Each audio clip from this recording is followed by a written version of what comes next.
15 Weird Facts About Fast Times at Ridgemont High, 1982. Fast Times at Ridgemont High isn't just a movie, it's a cultural snapshot of the early 80s, where mall culture, rock music, and teenage dreams collided.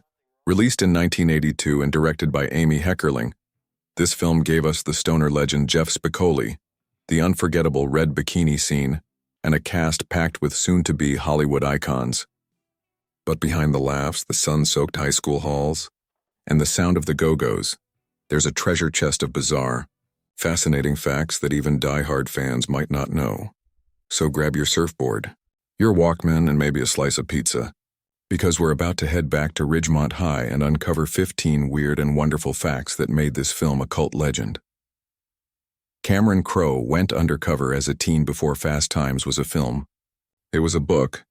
Writer Cameron Crowe, yes, the same man who later wrote Almost Famous, actually went undercover as a student at Ridgemont High School in San Diego. He was 22 at the time, but he looked young enough to blend in. For nearly a year he attended classes, went to parties, and made friends without anyone realizing he was secretly writing about their lives. Only after his book was published did students discover the truth, making Crowe one of the most committed method journalists of all time. The school didn't realize what they agreed to. When producers secured permission to film at Van Nuys High School, they told administrators it was a simple coming-of-age movie. They didn't mention the scenes involving sex, drugs, or that now-famous pool moment. Once the film premiered, many parents and teachers were outraged, claiming they'd been misled. The controversy only fueled the film's reputation, making teens even more eager to see what all the fuss was about. Sean Penn lived entirely as Jeff Spicoli. Sean Penn didn't just play Spicoli, he became Spicoli. From the moment filming started, he refused to break character. He called the director Amy Dude, insisted that his trailer say Spicoli on the door, and even answered the phone as Spicoli in real life. He ordered room service under that name and wouldn't respond to Sean at all. The result? One of the most iconic stoner performances in movie history, so convincing that some people genuinely thought Penn was a surfer dropout, not a professional actor. Nicolas Cage lied about his age to get a role before he became an Oscar-winning actor. Nicolas Cage was Nicolas Coppola, the nephew of legendary director Francis Ford Coppola. He auditioned for the lead role of Brad, but at only 17 he was too young for the part. Determined to be part of the film, he lied about his age. Unfortunately, producers found out and gave him a small background role instead. His paycheck was only $50 a day, but Cage has said he learned valuable lessons just by being on set with the talented cast. Phoebe Cates nearly refused. Her famous scene, Phoebe Cates' red bikini scene, is one of the most iconic moments in teen movie history, but she almost turned it down. Nervous about filming a topless scene, she considered backing out. Director Amy Heckerling assured her it would be done respectfully and shot on a closed set. Cates agreed, unaware it would become one of the most replayed VHS scenes of the 80s. Even today, that sequence remains infamous, symbolizing both the awkwardness and allure of teenage fantasies. Judge Reinhold's embarrassing scene was filmed in one take. Poor Judge Reinhold had the toughest job on set, filming that bathroom scene. To make it easier, the crew decided to do it in just one take.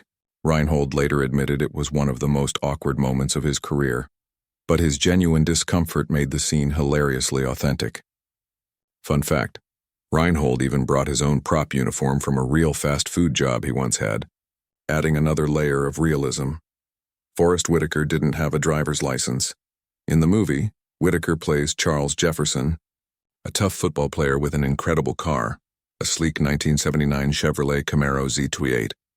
Ironically, Whitaker didn't even have a driver's license when filming. He had to be coached on how to look comfortable behind the wheel, and the crew often pushed the car between takes. Decades later, that Camaro remains one of the most recognizable movie cars of the era. The studio initially hated it. When Universal Pictures first screened Fast Times, executives were unsure what to make of it. They thought the movie was too realistic, too risque, and too different from the squeaky clean teen comedies of the 70s. They even considered shelving it. But after a limited release, audiences connected instantly with its honesty and humor. Word of mouth turned it into a surprise hit, grossing over $27 million on a tiny $4.5 million budget. The film almost got an X rating. Because of the sexual content, the MPA originally slapped Fast Times with an X rating, something that would have killed its chances in theaters. Amy Heckerling fought hard to keep the integrity of the story, while making edits to satisfy the board. After several tense meetings, the movie was finally rated R. Ironically, that too real vibe became part of its charm, inspiring countless filmmakers to take risks in future teen dramas. Cara. Jennifer Jason Leigh's role was extremely personal. At just 19, Jennifer Jason Leigh played 15-year-old Stacy, a shy teen exploring love for the first time. Her emotional vulnerability was so believable that many assumed she was 15. Director Amy Heckerling made sure to create a supportive environment for Leigh, ensuring every sensitive scene was handled with care. Leigh later said the role shaped her as an actress. It taught her how to perform with honesty, even in the most uncomfortable situations. Cameron Crowe's future wife appeared in the film in one blink and you'll miss it scene. Brad looks over and sees a gorgeous blonde in a Corvette.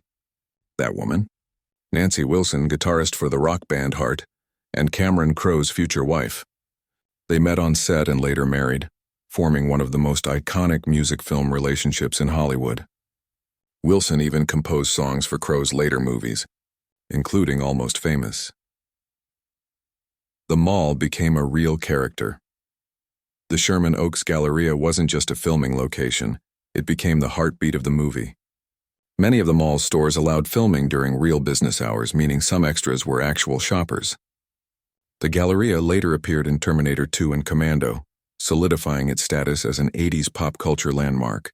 Sadly, it was eventually demolished, but for fans, it will forever be the place where teenage dreams and awkward encounters came to life. The soundtrack defined the decade. From Jackson Browne's Somebody's Baby to the Go-Go's We Got the Beat, the soundtrack became an instant classic. Every song captured the roller coaster of youth, freedom, love, confusion, and rebellion. Music supervisor Kathy Nelson curated it so perfectly that even decades later, fans say listening to the album feels like being teleported back to 1982. 14. Amy Heckerling broke Hollywood's boys' club. In the early 1980s, Hollywood wasn't kind to female directors. Amy Heckerling, a young filmmaker with a bold voice, had to fight to be taken seriously. Studio executives constantly questioned her choices. But her vision, mixing humor with realism, gave the movie its soul. She later directed Clueless, another defining teen classic. Without Fast Times, that entire genre might have taken a very different turn. The movie changed teen films forever. Before Fast Times, high school comedies were light, sanitized, and predictable. After Fast Times, everything changed. It proved that teen stories could be funny and brutally honest. It paved the way for The Breakfast Club, Dazed and Confused, and Superbad. And even today, when filmmakers create coming-of-age stories, they're chasing the balance of chaos and heart that Fast Times mastered over 40 years ago. Outro, the legacy of Ridgemont High. Over 4 decades later, Fast Times at Ridgemont High still captures what it feels like to be young, reckless, hopeful, awkward, and endlessly curious. It launched the careers of stars like Sean Penn, Forrest Whitaker, and Nicolas Cage, all while redefining what a teen comedy could be. But perhaps the weirdest fact of all is that a movie made with a small budget, minimal studio faith, and a ton of heart ended up becoming one of the most quoted, replayed, and beloved films of the 20th century. So next time you hear someone say, "All I need are some tasty waves, a cool buzz," and I'm fine, remember, behind that stoner laugh lies a story of creativity, rebellion, and pure 80s magic. Fast Times at Ridgemont High isn't just a movie. It's a piece of teenage history that refuses to fade away.